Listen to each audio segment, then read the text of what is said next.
Hi all, welcome back to Alaskan Ballistics. This is Chuck. Thank you for stopping by. Today we have another 10mm video with you because 10mm is the best millimeter.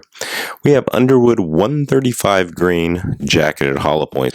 We have a Glock 29 with this 3.6-inch barrel. We have a Glock 20 borrowed from Chuck's Outdoor Adventures, so make sure you go check out Chuck's channel, Chuck's Outdoor Adventures. Then we have a Glock Model 40, and we have both the factory barrel and a 6.5-inch KKM barrel. We'll do 3 rounds over the chronograph with each barrel length, and then we will shoot them into a ribs and flyers, Cabela sales flyers penetration test. Stay tuned for that. The Patreon link is below, so make sure you help us out if you can. Also, we have Instagram, Facebook, and we also are on the Reloaders Network, and we are also on Gunstreamer, so make sure you go check those places out. Check out my other channel called Bost Custom Music Writing, where I write all my classical music. Here we go over the chronograph. We've got 135 grain. It's funny, it has different bullets. Some of them have serrations and some of them don't. They look like Nosler sporting handgun bullets. But over the chronograph, we got 135 grain. And this is the Nosler loaded by Underwood. Nosler bullets, I believe. Correct me in the comments if I'm wrong. Let's start out with the Glock 29. Here we go, Glock 29.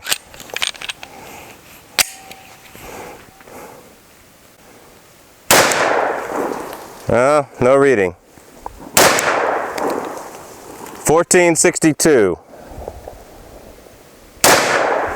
1481. Let me get one more here.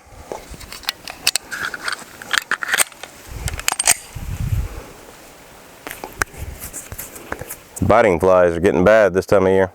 1383. Ooh, wow. What a difference. Here we go. Glock 20. Glock 20, 135 grain, Nosler ammo. 1543. 1567, 1562, not bad. Glock 40 stock barrel,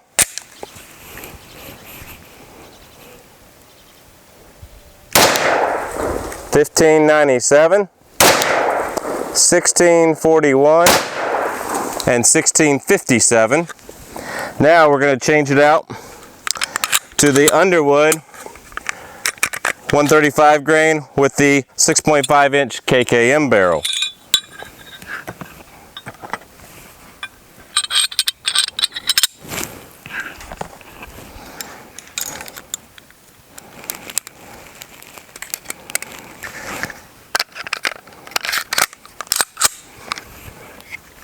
Here we go, KKM barrel, 6.5-inch, first test of the chronograph we've done. 1671, 1718, 1721. So quite a bit more on the KKM barrel than the standard Glock barrel. Better chamber support, better lockup and dwell time. So actually that's probably a good thing, affecting velocity as well as the ½ inch more of barrel. Make sure you go check out part 2 over on DayAtTheRange channel. Mr. Revolver Guy over at DayAtTheRange. Check him out. The link will be in the description. Plus I'll put a little card right there. Check out part 2. Okay, I'm going to let you pause the video, read the chart here. Make sure you check out part 2 over on DayAtTheRange channel. Put in the comments if you think the different bullet styles with the serrations and non-serrations affected the velocity so badly, and that's why we saw some variations. Here we have the 135 grain Underwood versus pork ribs.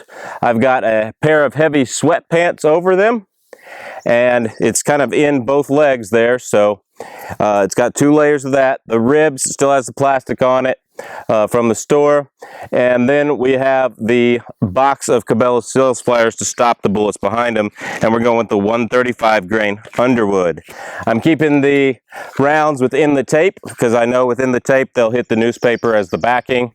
So here we go, Glock 29 135 grain Underwood.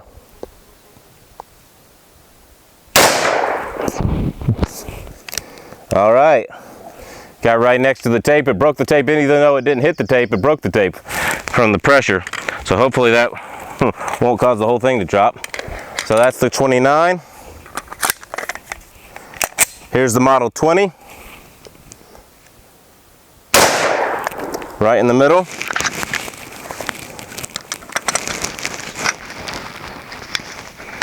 Here's the Model 40, factory barrel.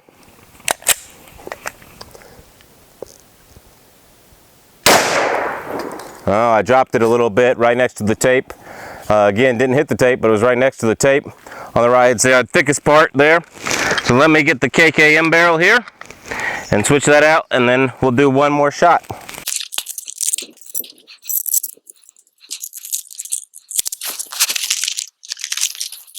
Here we go.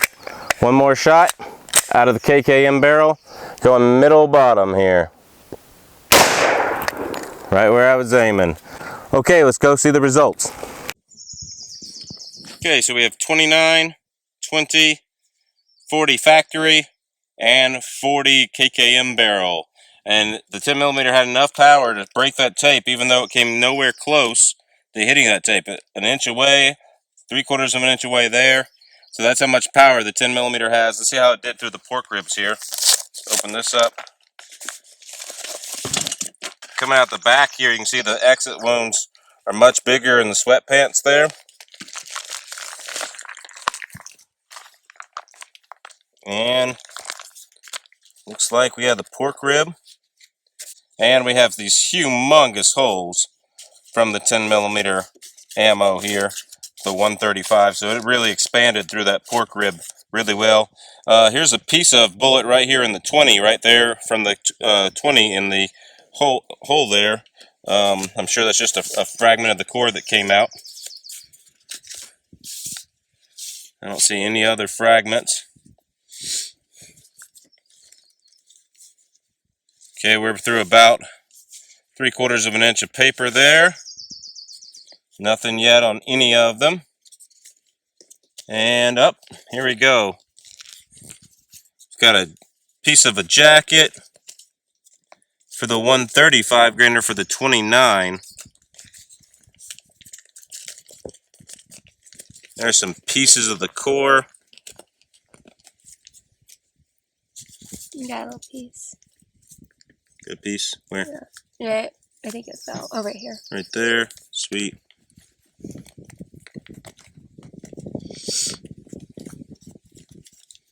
There's the main core and jacket right there. Lots of fragmentation. And I'd say we're about a good 3 inches into the total of newspaper. So there's everything from the 29 right there. Wow. So that much fragmentation from the 29. I don't even know if we'll find a bullet for the rest of them. But yep. There's still more for the 29. Another big fragment down in there. Okay, let's look for the 20 next.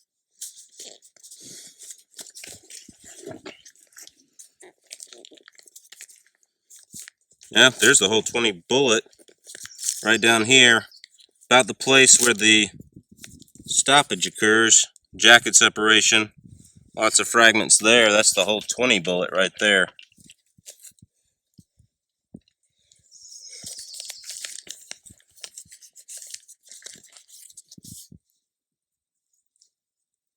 A couple more fragments for the 20, I believe there. Yep. All right, getting to the 40 bullet, and it is just a mess in here. Just fragments everywhere for the 40 factory. You can't hardly tell what is fragment and what is not.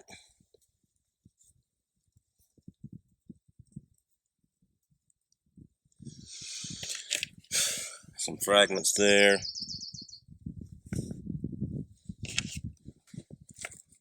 About what I expected. Oh, well, we salvaged something. Stayed together here. 40 factory barrel. Going a little bit over 1600.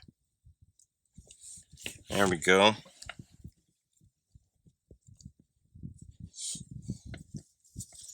Now let's find it out, the 40 out of the KKM barrel here.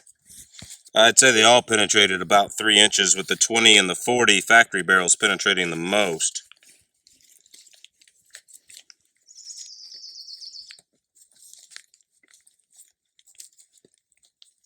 I don't see any fragments there. Actually, this KKM barrel might have penetrated the most.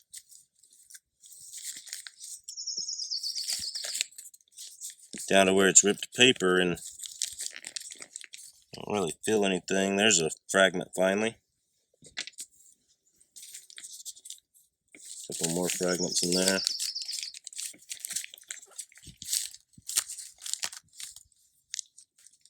Here's a part of the jacket.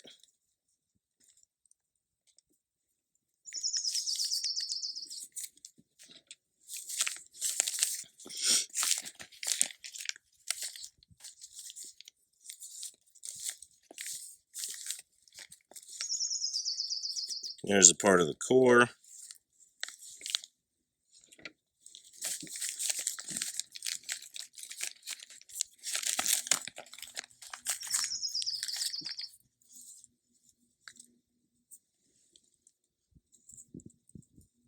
That's about it.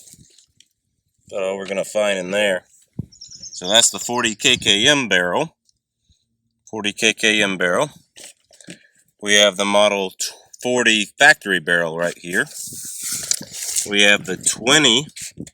We have the 20 factory barrel, of course. And then over here we have the 29. I had to lay all the fragments out in pieces here.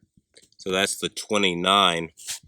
All right, y'all. Thanks for watching. Make sure you go check out part 2 on DayAtTheRange.com, or DayAtTheRange's YouTube channel. He does have a DayAtTheRange.com. You can check that out too. Mr. Revolver Guy over at DayAtTheRange.com. He's part 2, or the Day at the Range channel. Make sure you check him out. That's part 2. The link is in the description. There was a little card earlier up here. It'll also be in the end screen. So God bless. Take care. We will see you at Day at the Range.